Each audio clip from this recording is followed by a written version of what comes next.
శాంతి. నమస్తే. ETV life ఆధ్యాత్మిక channel మానస కార్యక్రమానికి స్వాగతం. ఈ కాలంలో చూడండి, అందరూ ప్రకృతి చికిత్స అంటే నేచురోపతి వైపు చాలా ఇంట్రెస్ట్ చూపిస్తూ ఉన్నారు. ఏదో మరీ అవసరమైతే తప్ప అందరూ కూడా ప్రకృతి నుంచి లభించేటువంటి సహజ సిద్ధమైనటువంటి కషాయాలు అవ్వచ్చు, రకరకాల గింజలు అవ్వచ్చు, కొన్ని వేళ్ళు అవ్వచ్చు, ఆకులు అవ్వచ్చు, పండ్లు, వీటితో వీలైనంత వరకు, అలాగే రా డైట్, మొలకలు, ఇవి తిని వీలైనంత వరకు ప్రకృతిని ఆధారంగానే ఏదైనా సరే చేసుకోవాలి అనేసి. అలాగే మనం ఇప్పుడు చూస్తూ ఉంటే, ఒకప్పుడు నేచురోపతి హాస్పిటల్స్ అంటే ఎక్కడెక్కడో ఉండేవి, కానీ ఇప్పుడు పెద్ద పెద్ద మెయిన్ జంక్షన్స్లో, మెయిన్ సిటీస్లో కూడా ఇప్పుడు నేచురోపతి అంటే ప్రకృతి వైద్యాన్ని చాలా ఆదరణ అనేటువంటిది లభిస్తుంది. ఇంకా చిన్న చితక జలుబు, దగ్గు, జ్వరాలు, వీటికైతే అసలు అందరూ చాలా మటుకు ప్రకృతి వైద్యమే చేసుకుంటూ ఉన్నారు. మరి ఏదో యాక్సిడెంట్లు అయింది అలాగైతే తప్ప మిగిలిన దానికంతా నేచురోపతి మీద ఎక్కువ ఇంట్రెస్ట్ చూపిస్తున్నారు. మరి అది అయితే స్థూలమైనటువంటి ప్రకృతి చికిత్స శరీరానికి పనికొస్తుంది. కోర్స్ ఆ ప్రకృతి చికిత్స వల్ల మనసుకి కూడా చాలా మంచిది. బికాజ్ ఎంతెంత మనం సాత్వికమైనటువంటి జీవిత విధానం మనకుంటే మన మనసు కూడా అంతంత సాత్వికంగా ఉంటుంది. అయితే ఇవాళ మనం ఆధ్యాత్మిక ప్రకృతి చికిత్స గురించి మాట్లాడుకుందాం. అదే స్పిరిచువల్ నేచురోపతి. ఏదైతే ప్రకృతి వైద్యంలో శరీరానికి ఏవేవైతే సిద్ధాంతాలను వినియోగిస్తారో అవే సిద్ధాంతాల్ని మనం ఆధ్యాత్మికంగా ఏ విధంగా యూజ్ చేసుకోవచ్చు, ఆధ్యాత్మిక ప్రకృతి చికిత్స ఎలా చేసుకోవాలి అనేసి. ప్రకృతి చికిత్సలో ఫస్ట్ అండ్ ఫార్మోస్ట్ ఇంపార్టెంట్ అనేటువంటిది ఏంటి? ఆహారం, ఫుడ్తోనే వాళ్ళు అన్నీ కూడా మాడిఫై చేస్తారు.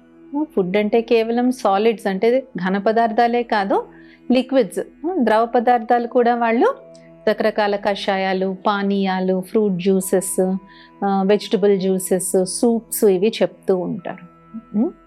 సో అక్కడ ముఖ్యంగా వాళ్ళు ఏం చెప్తారు? ఆహారం అనేటువంటిది ఎంతెంత అయితే అన్కుక్డ్ అంటే బాగా వండేసి బాగా వేపేసినది కాకుండా ఎంతెంత ప్రకృతికి దగ్గరగా మనం తీసుకుంటే అంత మంచిది అని మనకి చెప్తూ ఉంటారు. మరి ఆధ్యాత్మిక ప్రకృతి చికిత్సలో ఏ ఆహారం మీద మనం దృష్టి సారించాలి? అది మనం ఈ పంచేంద్రియాలతో, ముఖ్యమైనటువంటి ఈ జ్ఞానేంద్రియాల ద్వారా ఆత్మకు మనం ఏ విధమైనటువంటి ఆహారాన్ని పెడుతున్నాము. కలుషితమైనటువంటి బాగా నెగిటివిటీ ఉన్నటువంటి ఆహారాన్ని కానీ ఈ ఇంద్రియాల ద్వారా మనం కన్జ్యూమ్ చేస్తే ఆత్మకి జబ్బు అనేటువంటిది వస్తుంది. ఆత్మకి జబ్బు అంటే ఏంటి? వికారాలు అనేటువంటివి లోపలికి వెళ్తాయి. చూడండి, ఎక్కడో గొడవ జరుగుతుంది, మనం అదే విషయము 10 సార్లు చూస్తే మనలో కూడా కోపం, ఆవేశం వస్తాయి మనకి కూడా. లేదంటే ఏదేదో అశ్లీలమైనటువంటివి చూసాము అంటే మనలో కూడా కామ వికారం అనేటువంటిది పుడుతూ ఉంటుంది. అలాగే మనం చెప్పుడు మాటలు విన్నాము అంటే మనకి ఏ హాని చెయ్యని వాళ్ళ మీద మనకు అనవసరంగా కోపం అనేటువంటిది వస్తుంది. సో అక్కడ ఎలాగైతే ఆహారంలో పథ్యం చెప్తారో, ఆధ్యాత్మికంగా కూడా మనం ఈ 5 జ్ఞానేంద్రియాల ద్వారా ఏ ఆహారాన్ని, ఏ సూక్ష్మ ఆహారాన్ని మనం ఆత్మకు అందిస్తున్నామో అది వీలైనంత వరకు సాత్వికంగా, తాజాగా, శ్రేష్టంగా, ప్రకృతికి దగ్గరగా, అంటే ఆత్మ యొక్క సహజ ప్రకృతికి దగ్గరగా. ఆత్మ యొక్క సహజ ప్రకృతి ఏంటి? శాంతి, ప్రేమ, సుఖం, ఆనందం, పవిత్రత.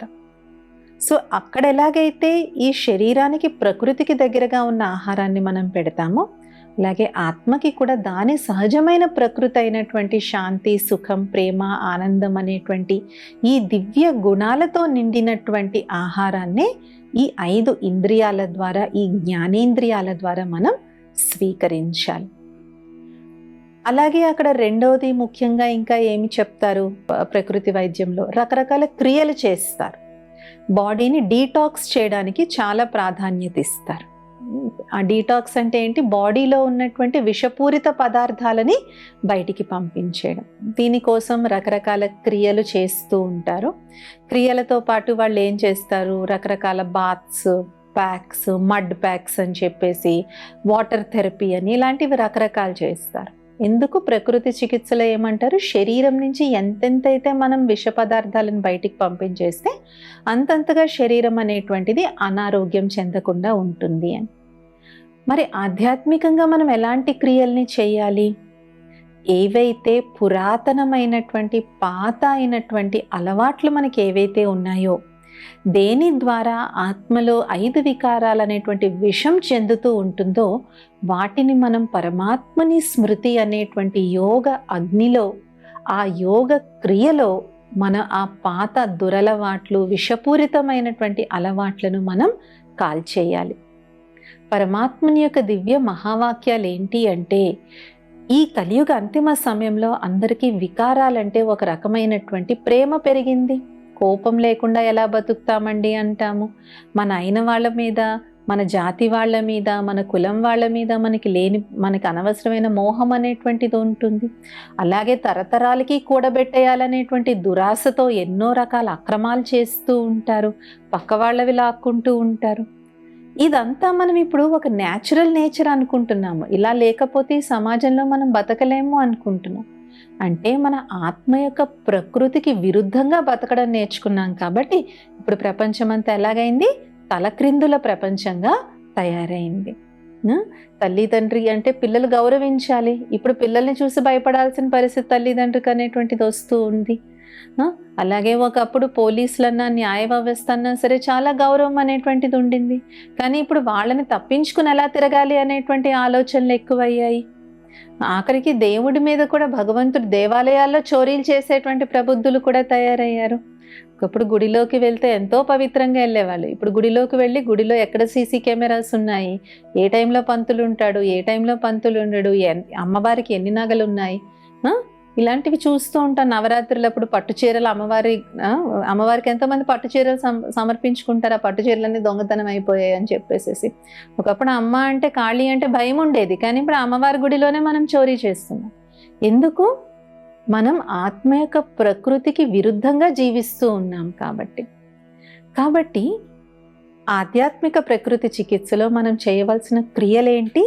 ఏవైతే మన విషపూరితమైనటువంటి అలవాట్లు, స్వభావ సంస్కారాలు ఏవైతే ఉన్నాయో వాటిని మనం పరమాత్మని స్మృతి అనేటువంటి యోగ అగ్నిలో వాటిని మనం దగ్ధం చేసుకోవాలి. ఎప్పుడైతే పరమాత్మని స్మృతి యొక్క యోగాగ్నిలో మనం వాటిని దగ్ధం చేస్తామో ఆత్మ మళ్ళీ మేలిమి బంగారం లాగా స్వచ్ఛమైన దాని యొక్క ఒరిజినల్ దేవస్వరూపానికి, దేవతా స్వరూపానికి, సత్యుగి స్వరూపానికి ఆత్మ మళ్ళీ వెళ్ళి. అలాగే ఇంకా ప్రకృతి వైద్యంలో ఏం చెప్తారు? ఉప్పు తక్కువ తినమంటారు, కారం తక్కువ తినమంటారు, నూనె కూడా చాలా తక్కువ తినమంటారు. ఒక రకంగా చూసుకుంటే ఈ రుచులన్నీ కూడా ఒక్కొక్క వికారానికి గుర్తే. ఉప్పు అంటే ఏంటి? ఉప్పు లేనిదే అసలు నోట్లోకే వెళ్ళదు. అంటే ఏంటి? ఆ ఉప్పు మీద మనకి డిజైర్, కోరిక. చూడండి, బాగా ఉప్పు కారాలు ఎక్కువ ఉన్న జంక్ ఫుడ్ అందరం ఎలా తింటాం మనం? బయట జంక్ ఫుడ్ ఎందుకంత టేస్టీ? అందులో ఉప్పు ఉంటుంది, కారం ఉంటుంది, ఆయిల్ ఉంటుంది. కాబట్టి అవి ఎంత ఆరోగ్యానికి పనికిరావు, తినద్దు తినద్దు తినద్దు అన్న అవే ఎందుకు తింటూ ఉంటాం? అవి మనల్ని లాగుతూ ఉంటాయి, ఆకర్షిస్తూ ఉంటాయి. సో ఆకర్షణ అంటే కేవలం దేహం మీద ఉండే ఆకర్షణే కాదు, తినేదాని మీద కూడా ఆకర్షణ అనేటువంటిది పెరిగిపోతుంది. కాబట్టి ఈ ఆకర్షణ. కారం అంటే క్రోధానికి గుర్తు అంటారు కదా, కారాలు మిరియాలు నూరుతున్నారు అంటారు. అంటే వాళ్ళు యాక్చువల్గా కారాలు మిరియాలు నూరుతున్నారని కాదు, అంటే అంత క్రోధం అనేటువంటి అంత ఆ కారంలో, ఆ యొక్క తాపంలో వాళ్ళు ఉన్నారు. అలాగే నూనెకి ఉన్నటువంటి గుణం ఏంటి? అన్నిటికీ అంటుకుంటుంది. అది అంటుకున్నా కూడా సులువుగా పోతుందా? ఇప్పుడు పాలు ఎక్కడన్నా పడ్డాయి అనుకోండి, గుడ్డతో ఇలా తుడిస్తే పోతుంది. అదే నూనె పడితే తుడిచే కొద్దీ ఇంకా బంకలాగా అట్టుకుపోతుంది. సో నూనె అంటే ఏంటి? మోహం. మోహం అనేటువంటిది ఎలా ఉంటుందంటే బంకలాగా అంటుకుంటుంది అనమాట. ఎక్కువ నాళ్ళు మోహం ఉండే కొద్దీ అది ఇంకా ఎక్కువ గట్టిగా అయిపోతుంది. నూనె కూడా చూడండి, పడిన వెంటనే మనం సర్ఫేస్ కడిగేస్తే పోతుంది. దాన్ని అలా వదిలేస్తే దాని మీద మట్టి చేరుతుంది, రకరకాల అంతా చేరి అది ఇంకా పాడు చేస్తుంది. అదేవిధంగా మోహం అనేటువంటిది కూడా ఏంటి? ఎప్పుడైతే ప్రేమ అనేటువంటిది మోహం కింద మారుతుందో, అది ఆ మోహాన్ని మనం ఎంతకాలం మనం దాన్ని పెంచి పాలన చేసి పోషణ చేస్తే అంతంతగా అదేమవుతుంది? మనకి హాని తయారు చేస్తుందన్నమాట. సో అక్కడ ఎలాగైతే ఉప్పు, కారం, నూనె తగ్గించమంటారో ఆధ్యాత్మిక ప్రకృతిలో మనం కామ, క్రోధ, లోభ, మోహ, అహంకారాలనేటువంటి ఈ 5 వికారాలని మనం పరిత్యజించాలి. వీటి యొక్క పథ్యాన్ని మనం పాటించాలి. ఇంకా ప్రకృతి చికిత్సలో ఏం చేస్తారు? రోజు యోగా చేయిస్తారు, ఆసనాలు వేయిస్తారు, ప్రాణాయామం చేయిస్తారు. తప్పకుండా వాటి యొక్క ప్రభావం శరీరం మీద, మనసు మీద 100% పడుతుంది. కానీ పరమాత్మునితో రాజయోగాన్ని మనం ఎప్పుడైతే మనం చేస్తామో ఇది ఆత్మను ఆరోగ్యవంతంగా ఉంచుతుంది. యోగా అందరూ ఎందుకు ఎక్కువ ఇష్టపడతారు? ఫ్లెక్సిబిలిటీ కోసం ఇష్టపడతారు, చక్కగా దృఢత్వం కోసం ఇష్టపడతారు, మళ్ళీ మానసిక ప్రశాంతత కోసం అనేటువంటిది ఇష్టపడతారు. సో శరీరానికి, మనసుకి యోగా చాలా చాలా దోహదపడుతుంది. అలాగే ఎప్పుడైతే రాజయోగంలో నేను ఆత్మను, ఈ దేహాన్ని నడిపించే ఒక శక్తిని, నా తండ్రి పరమాత్ముడు, ఆ ఈశ్వరుడు, సర్వేశ్వరుడు అని పరమాత్మునితో మనం ఎప్పుడైతే స్మృతి యాత్రను, అంటే మన బుద్ధి యొక్క కనెక్షన్ని మనం జోడించుకుంటామో అప్పుడు ఏమవుతుంది? పరమాత్ముని యొక్క అన్ని శక్తులు కూడా ఆత్మకు లభిస్తాయి. పరమాత్మలో ప్రేమ సాగరుడు, జ్ఞాన సాగరుడు, ఆనంద సాగరుడు, భగవంతుడిలో లేని గుణము, లేని శక్తి అంటూ లేదు. కానీ కేవలం మనం రాజయోగంలో ఆయనతో సంబంధాన్ని మనం జోడించుకుంటాం, కనెక్షన్ మనం ఏర్పరచుకుంటాం. ఈ కనెక్షన్ ఆధారంగా ఏమవుతుంది? ఆ శక్తులన్నీ కూడా ఆత్మలోకి ట్రాన్స్ఫర్ అవుతాయి. సో అక్కడ ఎలాగైతే మనం హఠయోగం చేస్తామో ఆధ్యాత్మికంగా మనం రాజయోగం చేయాలి. ఇంకా ఏం చెప్తారు ప్రకృతి వైద్యంలో? కొంచెం కొంచెం ఎక్కువసార్లు ఒకేది మనం భర్పూర్గా తినేదానికన్నా తినేది కొంచెం కొంచెం, ఎవ్రీ 2 అవర్స్కి ఒక జ్యూస్ తీసుకోవడమో, ఒక ఫ్రూట్ తీసుకోవడమో, డ్రై ఫ్రూట్స్ తీసుకోవడమో, లేదంటే ఒక healthy drink like protein drink అలా తీసుకోవడమో ఇలా చెప్తూ ఉంటారు. అదేవిధంగా ఆధ్యాత్మిక సాధనలో నేను ఏదో ఉదయం ఒకసారి ఒక అరగంట మెడిటేషన్ చేసేసుకున్నాను కదా, రోజంతా ఆ శక్తే నాకు సరిపోతుంది అంటే సరిపోదు. ఎందుకు? రోజంతట్లో మనకి రకరకాల పరిస్థితులు వస్తూ ఉంటాయి, రకరకాల విధానాలు మనం చూస్తూ ఉంటాము. సో వాటిని మనం నిలదొక్కుకోవాలంటే మధ్య మధ్యలో గంటకి కొంచెం మనం టైం తీసుకొని పరమాత్మని స్మృతి మనం చేయాలి. ఎందుకంటే శక్తి అయిపోతూ ఉంటుంది కదా, శక్తి అయిపోతూ ఉంటుంది. వెళ్ళగానే ఆఫీస్కి వెళ్ళగానే ఏదో దుర్వార్త తెలిసింది, లేదంటే కొలీగ్ ఎవరో సెలవులో వెళ్ళిపోయాడు, అతని పని కూడా మీరే చెయ్యాలని చెప్పారు. మంచి ఎనర్జీతో మనం వచ్చాము, అబ్బాయి వాళ్ళిద్దరు మనుషులు పని చేయాలన్న థాట్ రాగానే మనకి నీరసం వచ్చేస్తుంది. సో ఇలా రకరకాల పరిస్థితులు వస్తూ ఉంటాయి మనకి. సో అలాంటప్పుడు వాటిని ఎదుర్కోవాలి అంటే ఓకే, మార్నింగ్ మనం మెడిటేషన్ చేసుకున్నాం, చాలా మంచిది, మంచి పాజిటివ్ ఎనర్జీ మనం నింపుకున్నాం, ఇట్స్ వెరీ గ్రేట్. కానీ దాంతోపాటు మనం మధ్య మధ్యలో కూడా పరమాత్మని స్మృతి యొక్క టానిక్ని మనం తాగుతూ ఉండాలి. ఆ ప్రోటీన్ని మనం తీసుకుంటూ ఉండాలి. ప్రోటీనే కదా బలం, శరీరానికి బలం ప్రోటీన్ వల్ల వస్తుంది. కాబట్టి అలాగ పరమాత్మని స్మృతి అనేటువంటి ఈ ప్రోటీన్ ఏదైతే ఉందో దీని ద్వారా ఆత్మ బలోపేతం అవుతూ ఉంటుంది. చూడండి, ప్రకృతి వైద్యం ఎక్కువ పాటించడం వల్ల ఏంటి? శరీరం సన్నగా అవుతుంది, రకరకాల జబ్బులు పోతాయి. చాలామంది అంటారు మేము నేచురోపతి స్టార్ట్ చేశాక మాకు షుగర్ కంట్రోల్లోకి వచ్చిందండి, బీపీ కంట్రోల్లోకి వచ్చింది, మేము చాలా వెయిట్ కూడా మేము చాలా లూజ్ అయ్యాము అని చెప్పి చాలామంది దీని యొక్క పాజిటివ్ ఎఫెక్ట్స్ గురించి చెప్తూ ఉంటారు. అదేవిధంగా ఎప్పుడైతే మనం ఇలాంటి ఆధ్యాత్మిక ప్రకృతి చికిత్స అనేటువంటిది మనం చేసుకుంటామో ఆ ప్రకృతి చికిత్స వల్ల ఏమవుతుంది? ఆత్మ అనేటువంటిది ఆరోగ్యంగా తయారవుతుంది. ఆత్మ ఆరోగ్యంగా తయారవ్వడం అంటే దాంట్లో ఏదైతే అపవిత్రత అనేటువంటి మలినం ఏదైతే చేరిందో, అపవిత్రత అంటే కేవలం కామవికారం అనే కాదు, క్రోధం, ఆవేశం, కోపం, అసూయ, ఈర్ష్య, ఇవన్నీ కూడా అపవిత్రత కిందనే వస్తాయి. ఈ అపవిత్రత ఏదైతే ఉంటుందో ఈ మలినం అనేటువంటిది బయటికి పోతుందన్నమాట. చూడండి, అక్కడ కూడా ఏం చెప్తారు? మార్నింగే లేపేస్తారు, మార్నింగే లేపేసి పరిగెట్టిస్తారు, మార్నింగే వారి యొక్క క్రియలు అవన్నీ కూడా కంప్లీట్ చేయిస్తారు. సో అలాగే ఇక్కడ కూడా మనం తెల్లవారుజామున బ్రహ్మ ముహూర్తం సమయంలో, అమృత ఘడియల సమయం ఏదైతే 3 నుంచి 5 ఏదైతే సమయం ఉందో అది నిజంగా అమృత తుల్యమైన సమయం. అందుకే దాన్ని అమృత వేళ అని అంటారు. ఇప్పుడు సైన్స్ వాళ్ళు కూడా రీసెర్చ్ చేసి కనిపెడుతుంది ఏంటంటే 3 to 5 మన మైండ్ని మనం ఎలా కండిషన్ చేస్తామో రోజంతా మన యొక్క స్థితి అలాగే ఉంటుంది అని చెప్పి. కాబట్టి ఆ సమయంలో మనం లేచి భలే వ్యాయామం చేసుకోవచ్చు, ఎక్సర్సైజ్ చేసుకోవచ్చు, అన్నీ చేసుకోవచ్చు. దాంతో పాటు ఆత్మకు సంబంధించినటువంటి రాజయోగ సాధన ఎప్పుడైతే మనం ముఖ్యంగా అమృత వేళ సమయంలో 3 నుంచి 5 మధ్యలో ఒక్క 30 గంట, 2 గంటలు ఎవరు మెడిటేషన్లో కూర్చోలేరు. ఒకవేళ మేము కూర్చుంటున్నాము అన్నా సరే వాళ్ళు ఫిజికల్గా కూర్చుని ఉండొచ్చు, కానీ మైండ్ అంత 2 గంటల మెడిటేషన్లో ఉండదు. మ్యాక్సిమం ½ అన్ అవర్ 45 మినిట్సే ఉంటుంది. సో ఈ ½ అన్ అవర్ 45 మినిట్స్ ఆ 3 to 5 మధ్యలో 3:30 to 4 అవ్వచ్చు, 4 to 4:45 అవ్వచ్చు, 3 to 4 అవ్వచ్చు, మీకు ఏ టైంలో విదిలితే ఆ టైంలో ఈ అమృత ఘడియలలో ఎప్పుడైతే మనం రాజయోగం యొక్క అభ్యాసం చేస్తామో రోజు రోజుకి మనకే తెలుస్తుంది నా ఇంటర్నల్ పవర్ అనేటువంటిది ఎంత పెరుగుతుంది, నా ఆంతరంగిక శక్తి అనేటువంటిది ఎంతగా పెరుగుతుంది అనేసి. అలాగే ప్రకృతి వైద్యం ఎవరైతే చేస్తారో వాళ్ళు ఎలా ఉంటారో చాలా సింపుల్ లివింగ్ ఉంటుంది వాళ్ళకి. చూసినట్లయితే వాళ్ళు ఖద్దరు ధరిస్తారు, ప్రకృతికి దగ్గరగా ఉంటారు, చుట్టూ మంచి మంచి మొక్కలు చెట్లు ఇవన్నీ కూడా ఉంటాయి. సో ఎంతెంతైతే సింపుల్ లివింగ్. ఒకప్పుడు మనం చూసినట్లయితే గురువులు వాళ్ళందరూ కూడా శిష్యులు ఏం తినేవాళ్ళు, వాళ్ళ దర్భలు కందమూలాలు ఏవైతే అడవిలో దొరుకుతాయో. మళ్ళీ వాళ్ళు రాజకుమారుడు అయ్యి ఉండొచ్చు, కానీ ఒక్కసారి గురుకులానికి వచ్చాడు అంటే అందరి పిల్లలతోనూ అతను సమానమే. అతను గురువుగారికి ఉపచర్యలు చేయాలి, అతను అడవికి వెళ్ళి అన్నీ తెచ్చుకోవాలి. వాళ్ళలో రాజు బిడ్డ అయినా సరే చిన్నతనం నుంచి ఆ హ్యూమిలిటీ అనేటువంటిది వాళ్ళకి నేర్పించడం జరుగుతుందన్నమాట. కాబట్టి ఆధ్యాత్మికంగా కూడా ఎంతెంతైతే సింపుల్ జీవితం, ఎంతెంతైతే మనకి సాధారణ జీవితం అనేటువంటిది ఉంటుందో అంతంత జీవితం అనేటువంటిది చాలా ఈజీగా అవుతుంది. ఇప్పుడు చూడండి, మనం అనుకుంటాం ఇప్పుడు టెన్షన్ పెరిగిపోయింది, స్ట్రెస్ పెరిగిపోయింది అంటే దానికి కారణం మన కోరికలు కూడా పెరిగిపోయాయి. ఒకప్పుడు రిటైర్ అయిపోయిన తర్వాత ఒక ఇల్లు సాధిస్తే చాలు అనుకునే వాళ్ళం. ఇప్పుడు ఉద్యోగం వచ్చిన ఫస్ట్ ఇయర్ నుంచి అందరూ అడగడం మొదలెడతారు, ఎక్కడైనా ఫ్లాట్ బుక్ చేసావా, ఎక్కడైనా అపార్ట్మెంట్ బుక్ చేసావా, ల్యాండ్ తీసుకున్నావా అనేసి. సో మన కోరికలు ఇంక్రీజ్ అయిపోయిన కారణంగా ఇప్పుడు ఇంట్లో ఒక కారు ఉంటే సరిపోదు, ఒక పెద్ద ఎస్యూవీ ఉండాలి, ప్లస్ ఒక చిన్న కారు ఉండాలి, ప్లస్ ఇంటి దగ్గరికి వెళ్ళడానికి ఒక బైక్ ఉండాలి. సో దీని వలన ఏమైంది, వాటికి అన్నిటికీ ఈఎంఐలు కట్టుకోవాలి.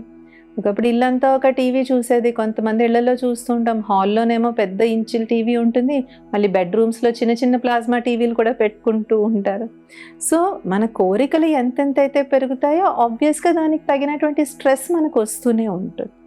కాబట్టి ఆధ్యాత్మిక ప్రకృతి చికిత్సలో సాత్వికత, సాధారణత, సరళత ఈ 3 గుణాలు చాలా ముఖ్యం. ఎంతెంత మన జీవితం సాధారణంగా ఉంటుందో అంతంత మన లైఫ్ చాలా సరళంగా ఉంటుంది, ఈజీగా ఉంటుంది.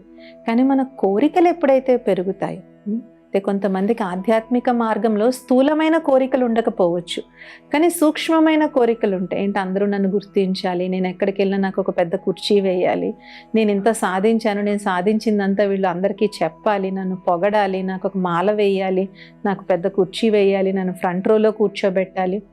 యాక్చువల్గా స్థూలమైన కోరికలైనా ఎప్పటికైనా తీరుతాయేమో, కానీ ఈ సూక్ష్మమైన కోరికలు మాత్రం ఎప్పటికీ తీరం. ఎందుకంటే మనము దగ్గరికి వెళ్ళాము, ఒక 10 మంది మనల్ని బాగా పొగిడారు, ఒక 10 మంది అన్నారు, ఒక్కళ్ళు ఎవరో మనల్ని కొంచెం కించపరిచారు అనుకోండి, ఇంకా అంతే, ఈ 10 మంది పొగిడిన తాలూకా ప్రభావం అంతా దానివల్ల పక్కకు పోతుంది అన్నమాట.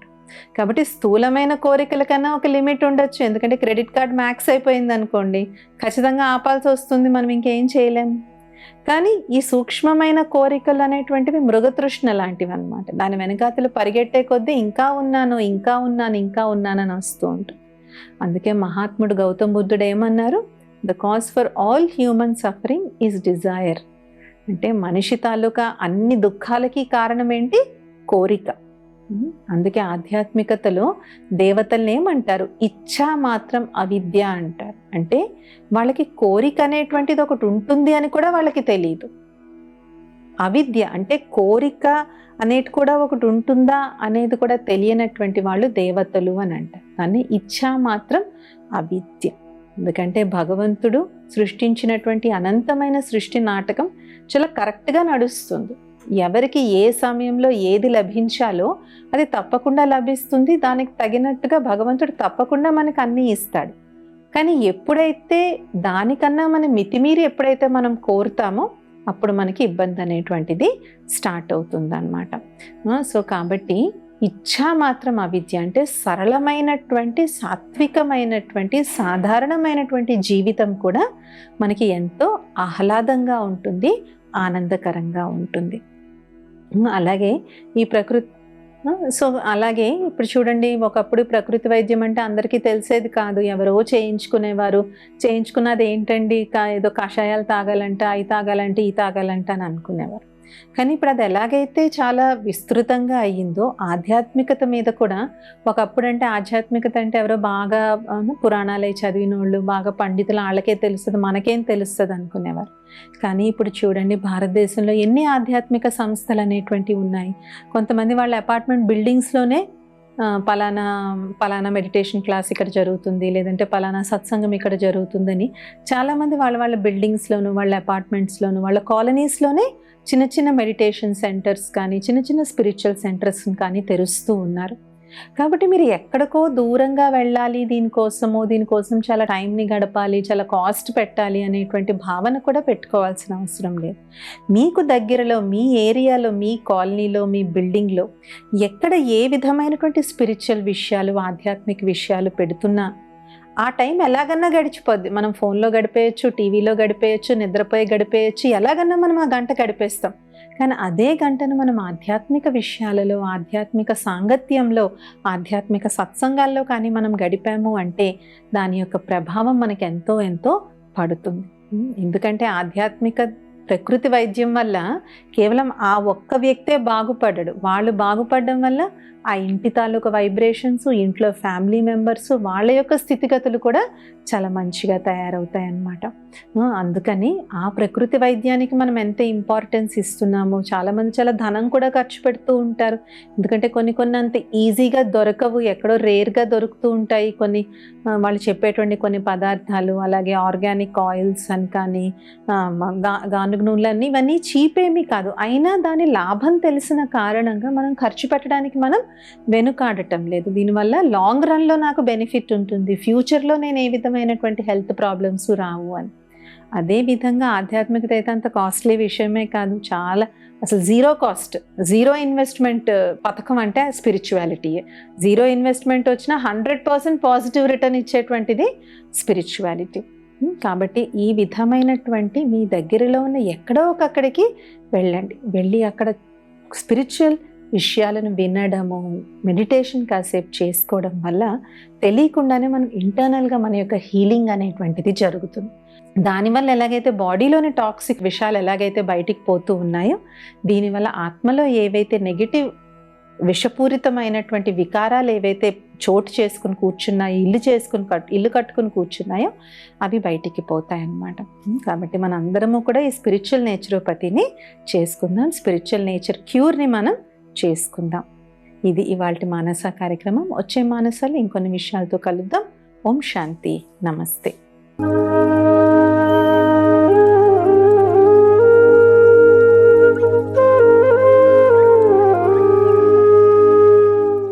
ఈ కార్యక్రమాన్ని తిరిగి చూడాలనుకుంటే www.youtube.com/@ETV Life Spiritual లో చూడవచ్చు.